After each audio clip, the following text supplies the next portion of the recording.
He may wage a discretionary war with the consent of the court of 71.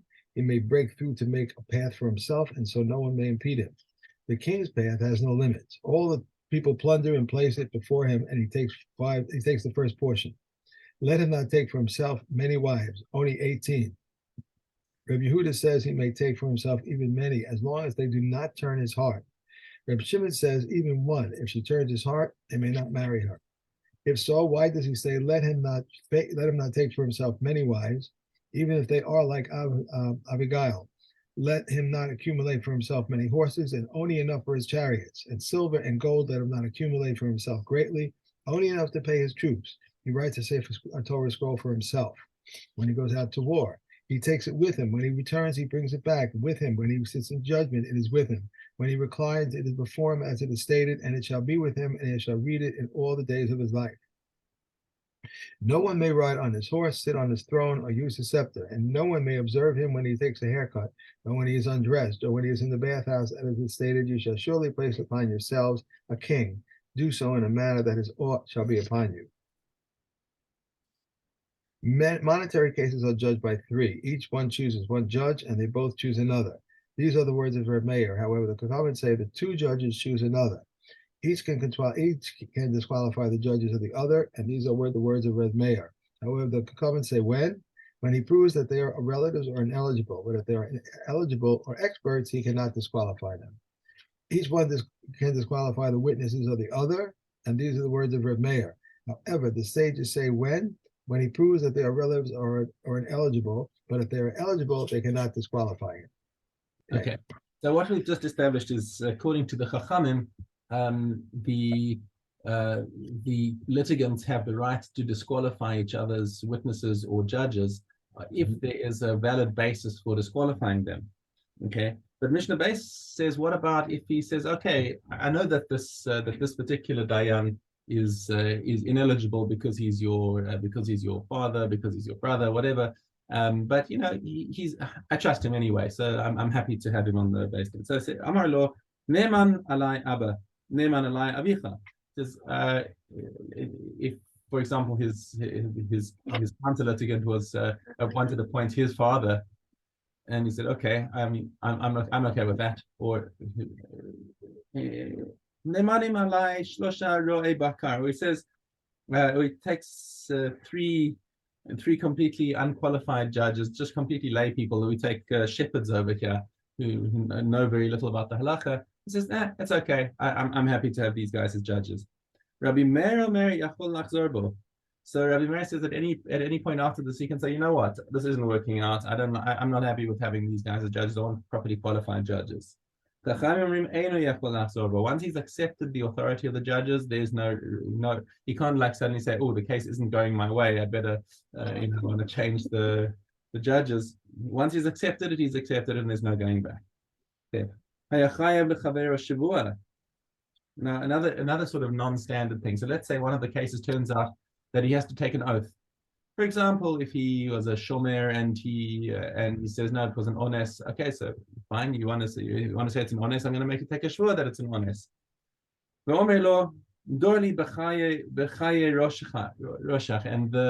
And the guy who's extracting the oath from his counter litigant says to him, listen, just take a shvua on this form. Instead of taking the Sefer Torah and saying the same Hashem and whatever, just say, I swear on my life. Okay. And the guy says, okay, that's nice of you. So he says, I swear on my life that it was an ones. And Rabbi Meir Omer, Yachol Lachzor Bo, his counter litigant can say, you know something? That isn't good enough. I want you to take a proper shvua. Chachamim Omrim, Eino Yachol Lachzor Bo. Once again, the Chachamim said, once he has given his permission to take a non-standard oath and says, I'll be satisfied with that, that's it. It's done, and he cannot now change and say he wants to have a proper oath. Okay, halacha follows the chachamim. Ve'elu hein hapsulim. So now, once we've spoken about disqualifying judges and things for reasons of psulim, who are the people who are intrinsically pasul? Well, this is actually a very short list of the psulim. It's actually only the psulim d'Rabbanan, because the ones of d'Oraisa are pretty obvious. Like if somebody's a ganav, if somebody's Mechalel Shabbos or whatever. Obviously, those people are pasul. So these are the ones that we added on, that the Chachamim added on, who shouldn't be judges or witnesses. They're just then because they're not credible. And we've seen this list before in Rosh Hashanah. Okay, Eluhein hapsulin hamasachek bekubia, gamblers. Okay, hamalve beribis, and people who loan money with interest, mafri chayonim, and pigeon flyers, which is kind of similar to gamblers, sochrei shvius, and traders in Shemitah produce. Amar Rabbi Shimon. So Rabbi Shimon says, "But tchila hayu korinos an osfei shvius." They used to say that the sanctions were against people who gathered produce in shvius. Why? Normally people are allowed to eat shvius produce. But there was a practice that developed where the poor people would go and gather Shemitah produce and then go and sell it to the traders. And they were unhappy about that, obviously, because this is considered trading in Shemitah produce. Mm-hmm. So they used to put sanctions on the poor people. But then there came a period when there were oppressors, basically, who came and were demanding protection money or taxes or whatever it was. They said, no, only people who actually trade in Shemitah produce, not the people who gather the Shemitah produce, because they said if you need to gather Shemitah produce in order to be able to pay off these oppressive taxes, we're not going to have any sanctions on you. Now this is talking about the gamblers. So gamblers are only prohibited from giving testimony or from being judges when that's their only occupation. Okay, but if they are otherwise productive members of society, then we don't have any sanctions against them. Somebody, we're not happy with people who like gamble for money and take money off each other, but it's not enough to disqualify them as witnesses if that's their form of entertainment.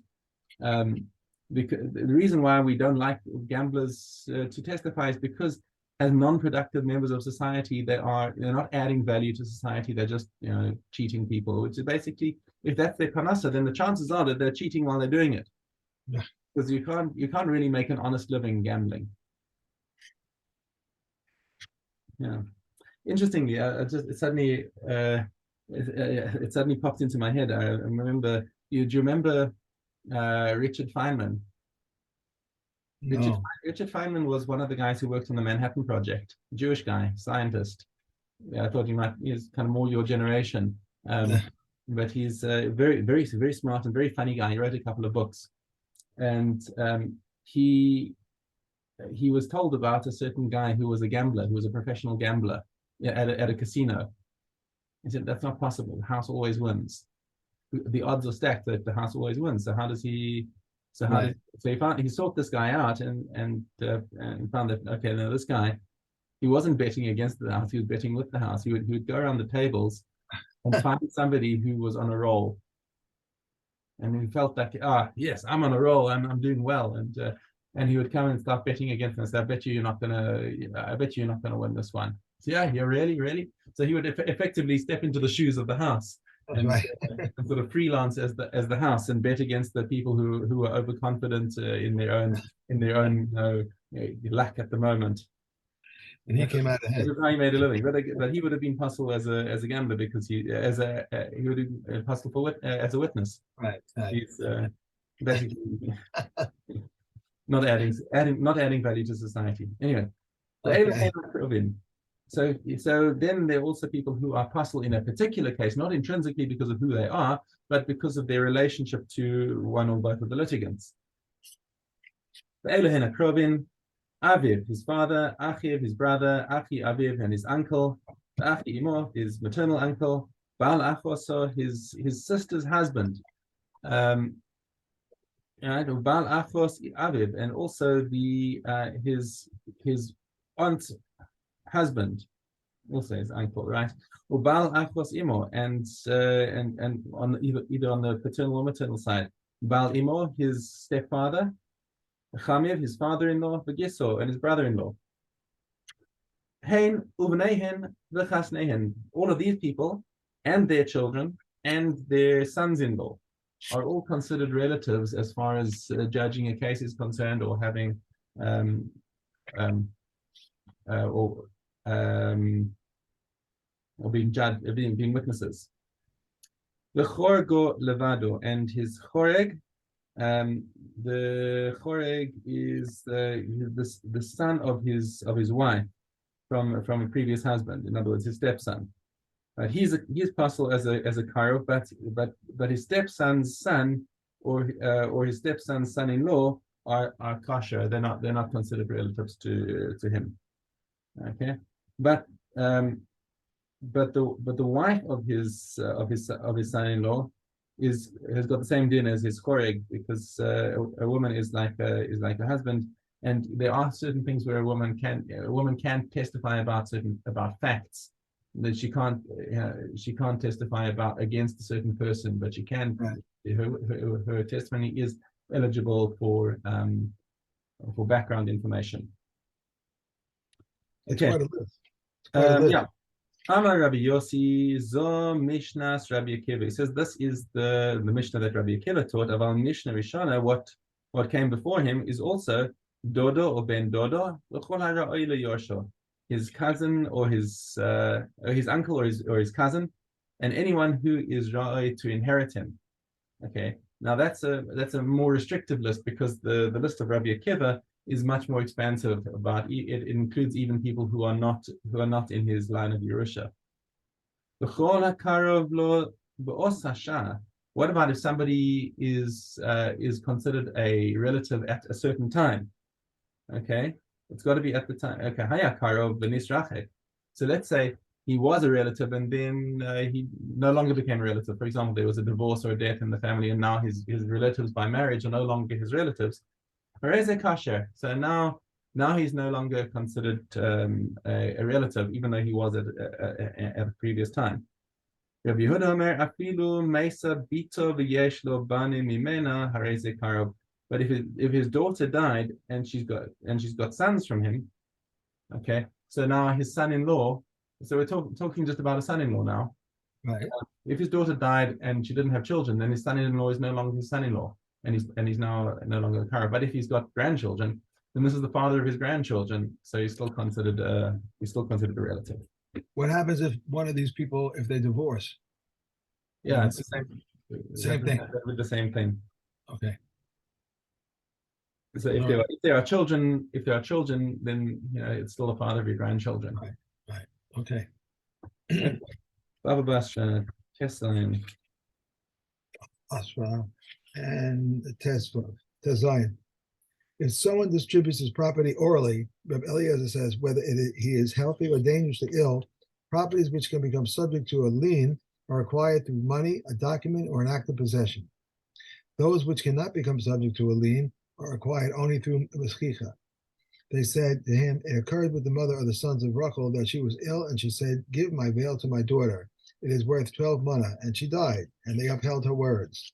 He said to them, as to the sons of Rachel, their mother would bury them. They say the Chachamim said on the Sabbath his words are upheld because he cannot write, but not on weekdays. Rabbi Yeshua said they said on the Sabbath and certainly on weekdays.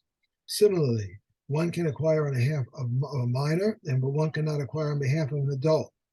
Rabbi Yeshua says they said it for a minor and certainly for an adult. Excuse me.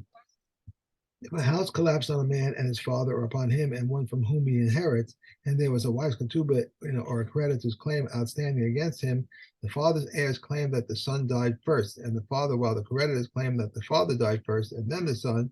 And Shammai said they divide the estate. But Beis Hillel says the property retains its status.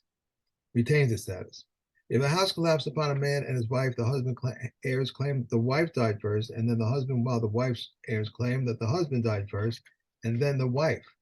Beit Shammai says they divide the estate, but Beis Hillel says the property retains its status, and the ketubah is in the possession of the husband's heirs, and the possessions which enter and go out with her are the possession of the father's heirs. Okay. Let's see. That's not it. Okay. We have test. Hey. Dalit. Test dollar. One at least if one leaves the field from another and he did not wish to weed it, and he says to him, what concern is it of yours since I am paying you with rental? We do not listen to him, since he can say to him, tomorrow you withdraw from it and it will grow weeds for me. If one leaves the field from another and it did not produce, if there is enough in it to put through a heap, he is obligated to cultivate it. Says Rabbi Yehuda, what kind of measure is a heap? Rather, if there are as much as it was sown.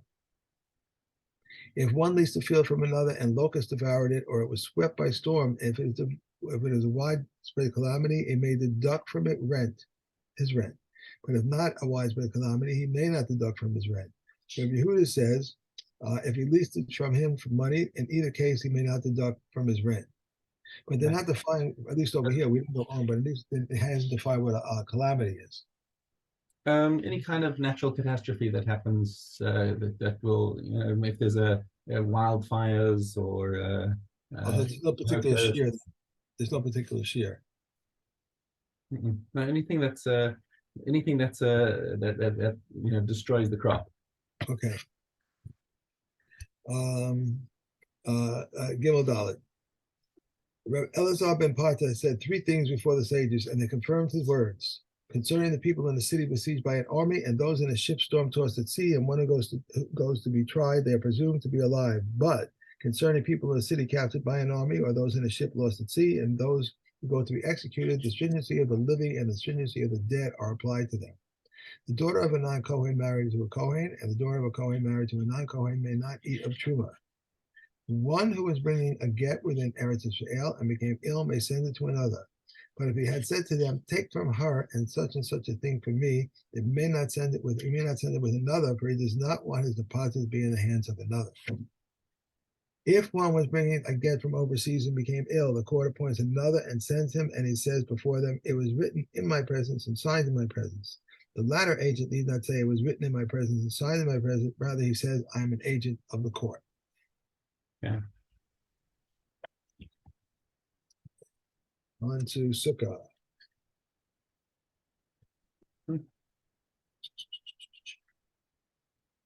Sukkah is Aleph Vav. We may cover the sukkah with boards. These are the words of Rabbi Yehuda, but Rabbi Meir forbids it. If one placed atop it a board that is 4 tefachim wide, the sukkah is valid, except that one may not sleep under the board. A roof that has no plaster on it, Rabbi Yehuda says, Beis Shammai say one loosens them. I'm sorry. If a roof that has no plaster on it, Rabbi Yehuda says, Beis Shammai say one loosens them and removes every other board, but Reis Hillel says he either loosens them or removes every other one. Rabbi Meir says he removes every other one, but does not loosen them. If one roofs his sukkah with spits or bedboards, if the space between them is equal to themselves, it is valid. If one hollowed out a haystack to make a sukkah, inside it, it is not a sukkah. If Okay. That's 3. That's it. That's 3 already. Yeah. So why doesn't it make a sukkah? If you hollow out a haystack, why can't that be a sukkah? A haystack? Yeah, why can't that be a sukkah? There's no permanence to it. No, that's the point. A sukkah is an impermanent structure. Right, that's true, but I mean, all right, go ahead. Tell me. Ta'aseh v'lo mina asoy. You have to actively put the schach down. You can't sort of hollow something out and find schach on top. If he wants to make his haystack make a sukkah out of his haystack, he has to lift up the schach, the hay on the top, and put it back down again al schach. Like I do on my skach. I have to lift it up because I have the slats. Yeah. Okay. From year to year, that's a chumrah, by the way. I don't think it's actually 100% necessary. Like if you, I'm not paskening anything over here, and I think you should carry on doing that because it's a chumrah like Beis Shammai, but we said that Beis Hillel said that Beis Hillel permit an old sukkah, so from year to year. Right. Right. And it's definitely up for sale. You put it there for shade, which is all that a sukkah really needs to be. So it's a good chumrah, but it's I don't think Meikaradin it's 100% necessary, but maybe I'm wrong. Okay. My son-in-law does it because he won't let me stand on the ladder, so my son-in-law does it. Brachos, Aleph Gimel. Beit Shammai says, in the evening, everyone must recline and read, and in the morning, he must stand erect, since it is said, when you lie down and when you rise up. Beit Hillel says, everyone may read as it suits him, since it says, and when you walk by the way, and if so, why does it say, and when you lie down and when you rise up? The time when people lie down and the time when people are up, Reb Tarfon said, I was once on the road and I reclined to read in conformity to Beit Shammai, and I endangered my life because of robbers. And they said to him, you deserve to forfeit your life since you did not act in accordance with the words of Beit Hillel. In the morning, one recites 2 blessings before it and 1 after it, and in the evening, 2 before and 2 after it, 1 long and 1 short. And wherever they laid down for long formula, one is not permitted to shorten, or a short formula, one is not permitted to lengthen. To recite an end formula, one is forbidden not to recite the end formula. We're not to recite an end formula, one is not permitted to recite an end formula. The Exodus is mentioned at night, but Elazar ben Azariah said, behold, I am like a man of 70, and I was not merited that the Exodus should be mentioned at night, until Beit Zomer gave this exposition. He said that you remember the day when you came forth from Egypt, all the days of your life, and the days of your life refer to the daytime. All the days of your life include the nighttime as well. Mother can come and say the days of your life refer to this world, and all the days of your life include the Messianic era as well.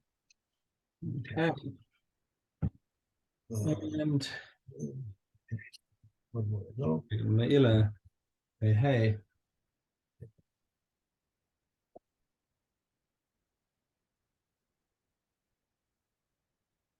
His own consumption and the consumption of his fellow, his own benefit and the benefit of his fellow, his consumption and the benefit of his fellow, his benefit and the consumption of his fellow, all combined with one and the other, or even over an extended period of time. If an agent carries out his assignment, the householder has committed me'ilah. If the agent does not carry out his assignment, the agent has committed me'ilah. How so? If the householder said to his agent, give meat to the guest, and the agent gave them liver, or if the householder said, give liver, and the agent gave them meat, the agent has committed me'ilah. If the householder said to his agent, give them each 1 piece of meat, and the agent said to them, take 2 pieces each, and they took 3 pieces each, they have all committed me'ilah. If the householder said to the agent, bring me money from the alcove, or bring me money from the box, and the agent brought him to him, even though the householder said they only intended him to bring it from this place, and he brought it from the other place, the householder has committed me'ilah. However, if the householder said to his agent, bring me money from the alcove, and the agent brought it to him from the box, or the householder said, bring it from the box, and the agent brought it to him from the alcove, the agent has committed me'ilah.